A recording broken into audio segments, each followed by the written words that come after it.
One kid killing the parents is a bad seed. Two kids killing the parents is a bad family.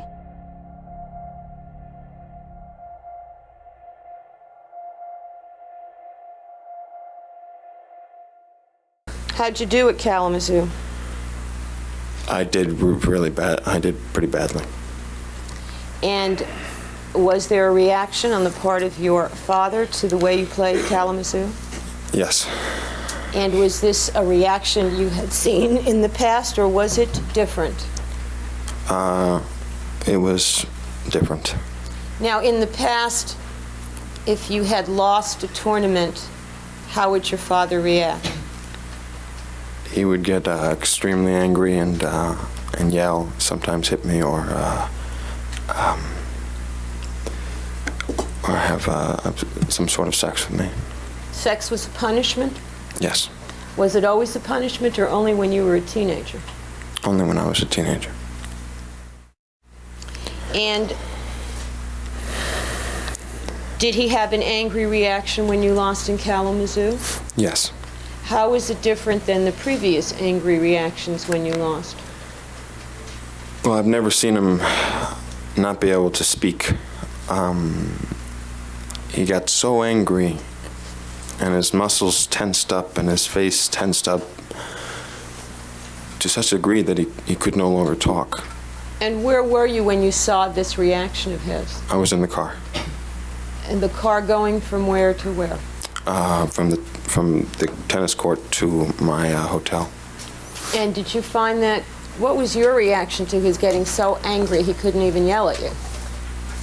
I was scared. I didn't know what he was going to do. I'd never seen that happen before.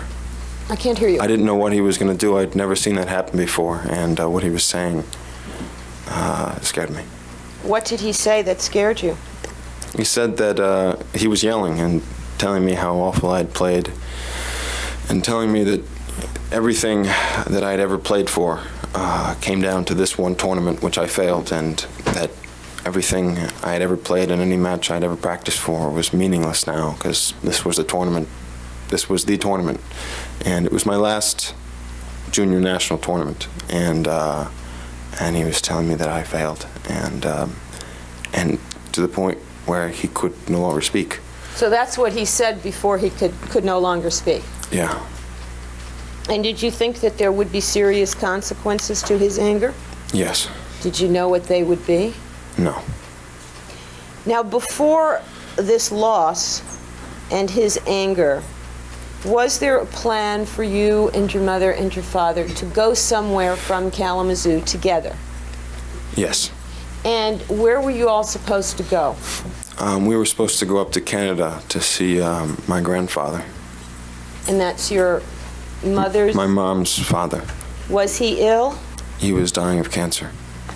And from what you could observe and what you heard, was your mother anxious to go see her dying father? Yes. And after you lost at Kalamazoo, was there some change in that plan? Yes. And what was the change? My dad said that he and I were not going to Canada, and that we were going back to California. And how did your mother react to that? Well, he told my mom that if she wanted to go, she'd go alone, and that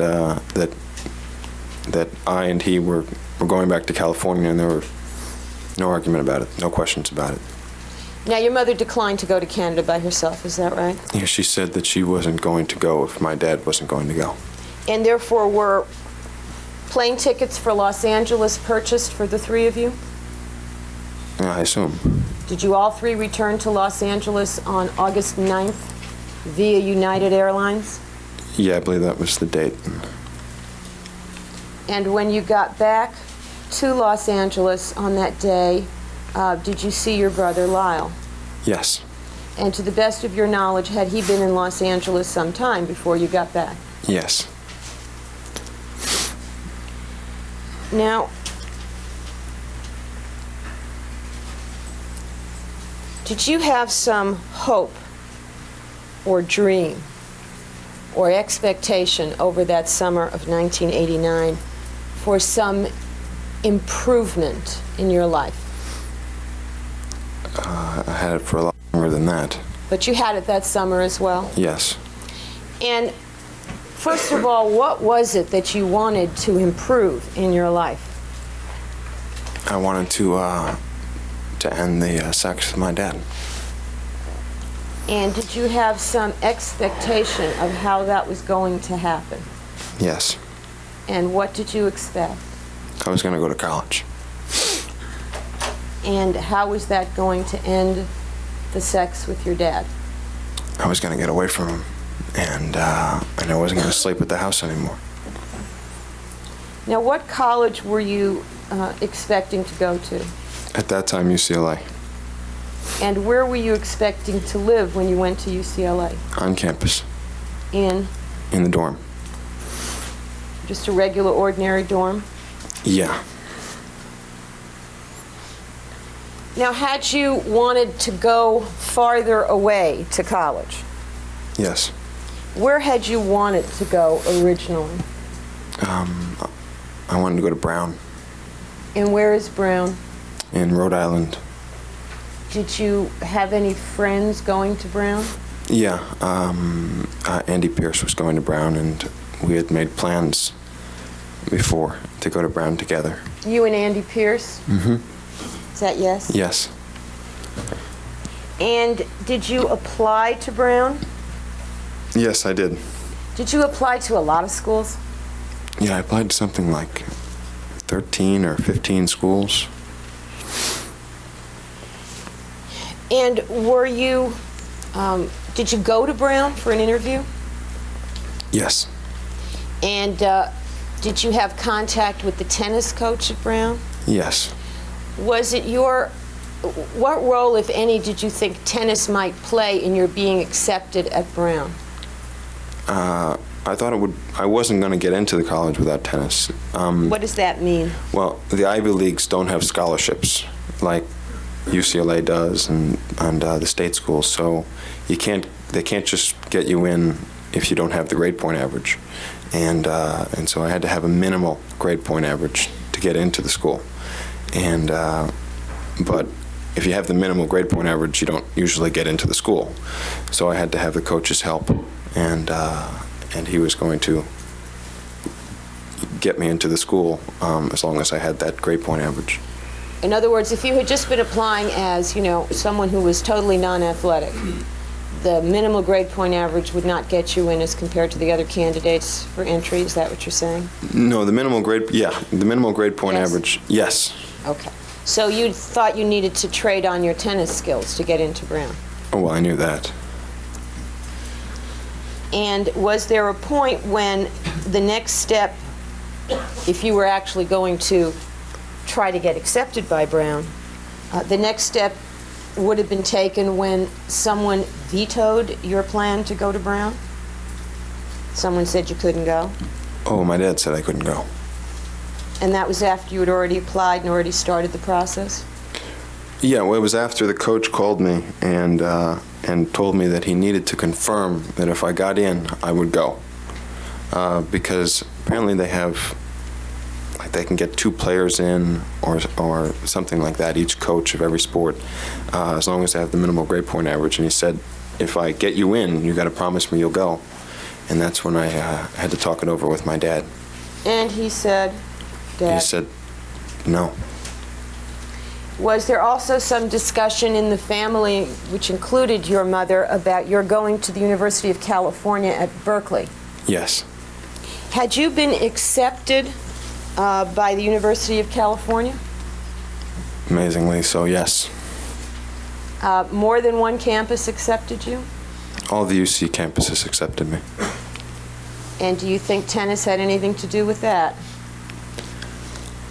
I don't know, and that's what I'm amazed about, because I never talked to the coaches, and I didn't have the grade point average to get into them. I just assumed it was because I put down a Spanish name or something. Well, have you seen any of the applications that your mother made out for you for college? Yes. Did she identify you as Hispanic on those applications? Yes. And indeed, you are in part, are you not? I guess, yes. So was there conversation about your perhaps going to Berkeley? My mom wanted me to go to Berkeley. And did you have some sense of why your mom wanted you to go to Berkeley? Yeah. What was that? She didn't want me around the house. She wanted me to go to far away to Berkeley. She wanted me to go to Brown. But then once my dad said no, she wanted me to go to Berkeley. Were you aware of the fact that your mother had some dreams that when you were gone to college, she could stay with your father all the time, travel with him all the time, never leave his side? Did you hear that sort of thing? Yes. All right, objection sustained as to the form of the question, calling for speculation, and also leading and suggestive. Did you hear your mother talking about what her expectations were after you went off to college? Yeah, she was excited to get Lyle and I off to college and away from the house so that she could take trips with Dad, and she wouldn't have to she didn't want Dad to go on business trips alone. And so she would be able to go with Dad to business trips, and she'd just be able to have the house to herself. And have Dad to herself? Yes.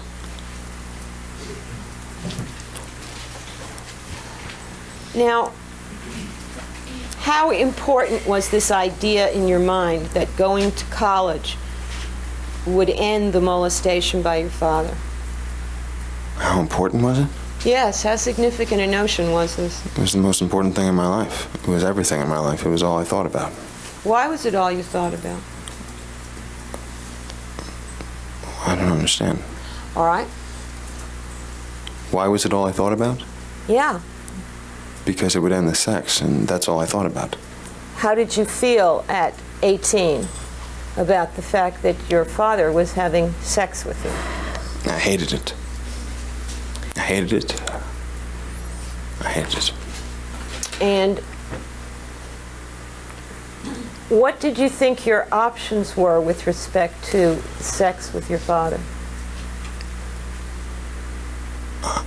Options? I had no options. Well, let me ask you this. Did you, over the course of over the course of the preceding 3 years, ever consider killing yourself? Yes. And what was the reason, as far as you understood it, why you thought about killing yourself? Because it would end the sex. And that's all I wanted.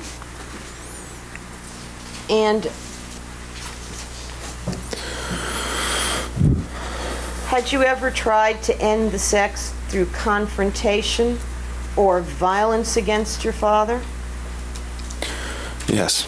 Yes? You were violent towards your Oh, father? no, not violence, no. But I said no to him once. You said no once. Yes. How old were you when you said no? I was 17. And was there a reason that you gave him for saying no? Not that I gave him. Was there a reason, though? Yes. What was the reason? I couldn't take it anymore. I didn't want it anymore, and I was really in a bad state that day, and he just walked in the room and I said no. Okay. Were there certain things or signals that he did when he walked into your room that told you that he wanted sex of some kind? Yes. And did any of those things happen on that day when you said no? Yes. Now, without going into the details of it, on that particular occasion, after you said no, did your father become upset? Yes. And did he do anything violent? Yes.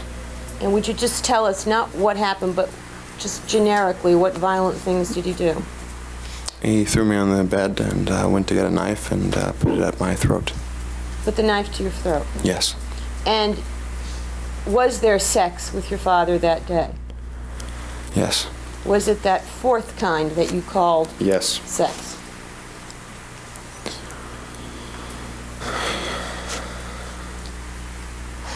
Now, after you returned in the summer of 1989, in August, from Kalamazoo, did you have two separate talks with your father concerning your future in college? Yes. Could you tell us, first of all, about the first such talk? Do you remember how it took place? Yes. Well, would you tell us? Where were you with your father for that first talk? I don't remember what the restaurant's name. I think it started with an H. I was out for breakfast with him. At a restaurant? Yes. And do you recall approximately how many days after you returned from Kalamazoo this took place? Just a few days. I can't tell you the exact. I can't tell you. Speak up. I can't tell you the. I can't tell you the exact day. You were alone with him? Yes. And what did he? What was the conversation about? It was about what I was going to do in college, after college. It's about what you were going to do in college and. After college. Okay. And what? Who was doing the talking? Were you telling your dad what you were going to do in college? No, my father was telling me that after college, he wanted me to take business and economics as my major, and after college, he wanted me to take this, I guess, a special program at UCLA, this business law school program that combined it in a certain amount of years, and then after that, he said that we were going to, or he was going to move to Florida. Right at the end of that, and we were all going to go into business. He was going to go into business with me. Who's we all? Lyle, Mom, me, Dad. Okay. So he was telling you what your future was going to be. Yes. Is this the future you had planned for yourself? No, but I mean, I hadn't really planned a future for myself. You hadn't decided what kind of work or career you were going to do, had you? No, I didn't know what I was going to do. And was your father presenting this to you as an idea that he wanted you to think about, or was this a done thing? No, this is what I was going to do. And that's why he was talking to me, because I needed to get the grades at UCLA to get into the program. And he was concerned about that, and so he was concerned about that, so he was telling me that I was going to have to really, really, really work hard to get the grades, and therefore my tennis was going to have to drop. Okay. And what did he mean by your tennis was going to have to drop? Just that he wasn't sure whether or not I was going to be playing on the team, and he hadn't decided yet whether or not I was going to be playing tennis at all. I guess it depended on the grades I was getting. My sense was that he hadn't decided, but he wasn't going to let me play tennis anymore. Okay. Now, the team that he's talking about which team is that? The UCLA team. And how good a team did UCLA have? I think that year they were #1 in the nation. I'm not quite sure. A good team? Yes. And had you been promised or assured a place on that team? No. Were you still supposed to be trying out for it? Yes. In fact, Mr. Menendez, were you originally supposed to go somewhere after Kalamazoo, after the Canada trip? Were you slated to go somewhere? Yes, I was. Where were you supposed to go after you visited your dying grandfather? To a tennis camp in Florida. And what was the purpose of your going to a tennis camp at that point? To train for the tryouts of the team. To see if you could be good enough to get on the UCLA team? Yes. So what is your father telling you? You're not on the team yet, right?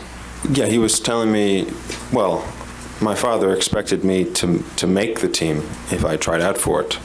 I guess that didn't work into his calculations, I don't know. But he just told me that he hadn't decided whether or not I was going to be playing on the team, that he hadn't decided whether or not I was going to, he wanted me on the team, and that he would let me know before tryouts. Now, was this a new experience for you, your father sitting you down and telling you what you were going to do with yourself and your life and your sports and your work and all of that? No. Was this very typical? Yeah, that's what happened. So, did it, however, bother you? In some senses, in some ways. In what way did it bother you? Well, it bothered me because it was a big challenge for me to get on the team. They didn't have a junior varsity team. They cut that program, so it was just the varsity team. There were only like 13 or 14 players that made it, and so it was a big challenge. And I was really working to get on the team, and I was looking forward to it. But in a sense, it was sort of a relief if the pressure ended. What pressure? The pressure of tennis, of just the, I felt part of me didn't want to play on the team because I didn't want to have the pressure of winning the matches at the tournament, at the matches that they played. What was the source of the pressure? Was this in your head? Was this the coach of the tennis team? No, it was my father. Mr. Menendez, in addition to telling you what your career was going to be and what you were going to study, did your father say anything about how and where you would live after college and graduate school? Yes. And what did he say about that?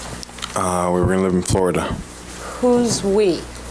Lyle, my mother, I, and my father. And in what kind of setup, if he described such a thing? I'm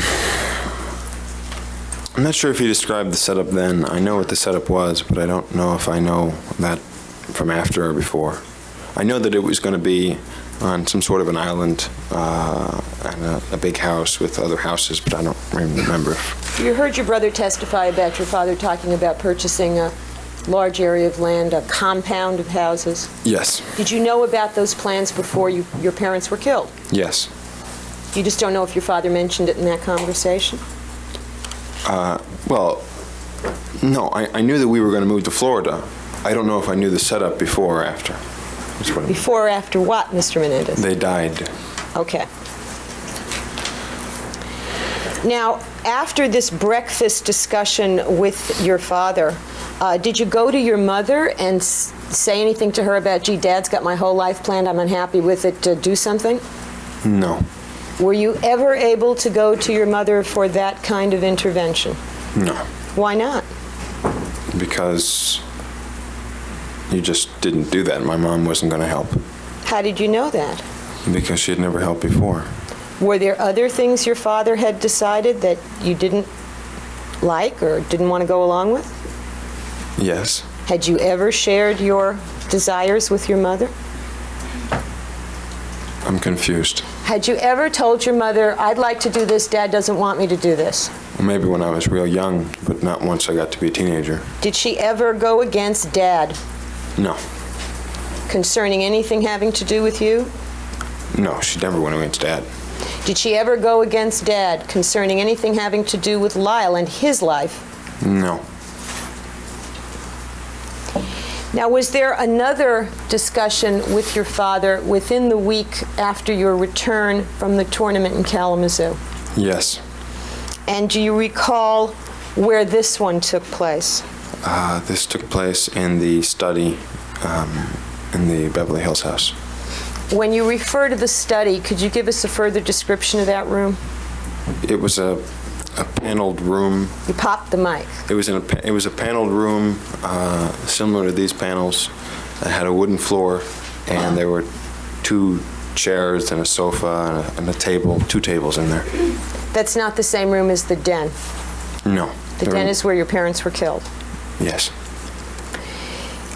And what was the topic, what was the basic topics of discussion in the conversation you had with your father in the study? What courses I was going to take at UCLA.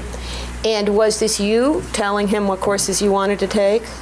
No, he had all my course sheets lined up on the coffee table, and had his writings and his papers. And his papers. What do you mean by his papers? Well, he had, I guess, written out different courses I could take, and then alternative courses to that, and what I would be taking in my second year, and basically how I was going to line up my college years and what courses I was going to take. And did he have some materials from UCLA there that told him what courses were available, what courses were offered? Yeah, he had all the course sheets, all the. I never saw them, so I don't know. But I mean, I saw them when I was in that room with him. What do you mean you never saw them? That you were going to be the student, weren't you? Yes, I was going to be the student. And no one ever gave them to you to look over? No, my dad had them.